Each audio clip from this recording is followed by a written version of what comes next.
יום חמישי, לפני שבועיים מועלם, מתקשר אליי, 11:45 בלילה, תראה מה זה מי שהולך שומע, יש לי שאלה לשאול אותך. מה יצחק מאוחר? מה דחוף עכשיו? אתה מכיר את יצחק שהתחתן? מה דחוף? הוא אומר, תשמע, יש לי איזה אחד שחיזקתי אותו, פה ליד עפולה, הוא רוצה מה לעשות? הוא, להניח תפילין. אז הוא מניח תפילין קבוע. להניח תפילין. נו, אמרתי יופי שאני תפילין. הוא אומר לי, תשמע, אתה יודע מה הבעיה?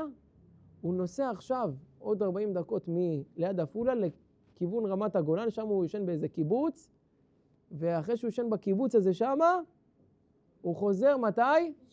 בשבת הוא חוזר. עכשיו מה הוא שואל? כן. עכשיו מה הוא שואל מועלם?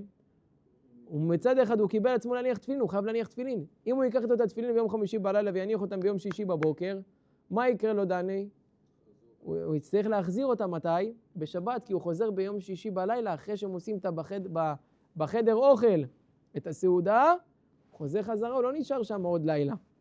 ביום שבת הוא נוסע עם תפילין. מוקצה אומר הלל, מה? טלטול, וואי, יש פה הרבה בעיות. אמרתי לו, תשמע, יצחק שלא ייקח את התפילין. אז איך יניח? מה הוא אמר לי? איך יניח תפילין? אמרתי לו, יש היום הרבה עמדות של מה? של תפילין שתדברו, שילך לשם, יניח תפילין, מה? לא פשוט. מה עשה?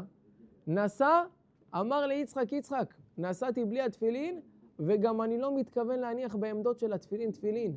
למה אתה לא מתכוון להניח בעמדות של התפילין? כי הוא מתבייש. הוא מתבייש, אני בקיבוץ, אני לא מתאים לי, אני מתבייש. מה הוא עשה? אמר לו, לא נורא, השם יעזור, אני נוסע, אני קיבלתי את התפילין, כנראה אין ברירה, נסע.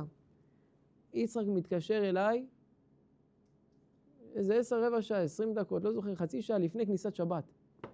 מה יצחק, מה אומר? אני עם הפלטה, עם הסירים, עם המחה, מה אומר? הוא אומר, תשמע אותי ותנתק. מכיר את יצחק, מה זה? מה? הוא אומר, אתה לא מאמין. הלך לשם, נסע ביום חמישי בלילה. הגיע לשם לאותו קיבוץ ברמת הגולן, בלי התפילין, עשה מה שעשה וזה, הלך לישון. קמו למחרת, פתאום הוא שומע טק של התפילין. אתה מכיר את הטק של התפילין של הקופסאות? שלפני ראש חודש...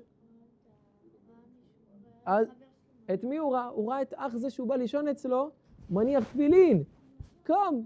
מה אמר לו? מה אתה מניח? הוא קם ישר, אותו חבר שיצחק קם, ראה את האח של החבר שלו, אומר, מה אתה מניח תפילין? אז הוא מה עשה? התנצל, אמר לו, תשמע, אני לא קבוע, אני פעם רק זה, אני לא... כי התבייש, כי אתה יודע, הם רחוקים. אמר לו, לא, אדרבה, אני שמח, גם אני מניח, תן לי להניח תפילין.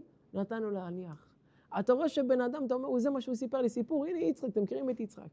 אתה אומר, תראה מה זה. ברגע שבן אדם הולך ודבק במצווה מסוימת, והולך עם הקדוש ברוך הוא עד הסוף, הקדוש ברוך הוא מה עושה? מזמן את הכל עד אליו. מה אומר הקדוש ברוך הוא? פיתחו לי פתח כחודו של מחט. למה חוד של מחט? הרב אלירן, למה חוד של מחט? תגיד חוד של קיסם, חוד של... זה חזק.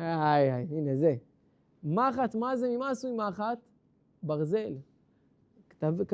תעשה משהו קטן, כמו החוד של מחט, דבר קטן, אבל דבר שהוא יהיה אילי, ברזל קבוע. לא פעם, כן פעם, לא פעם, למה לא? לא, תעשה דבר קבוע. לכבוד השם יתברך, ברגע שאתה עושה את הדבר הזה קבוע, הוא מקבל מה? הוא רוקם גידים ועצמות.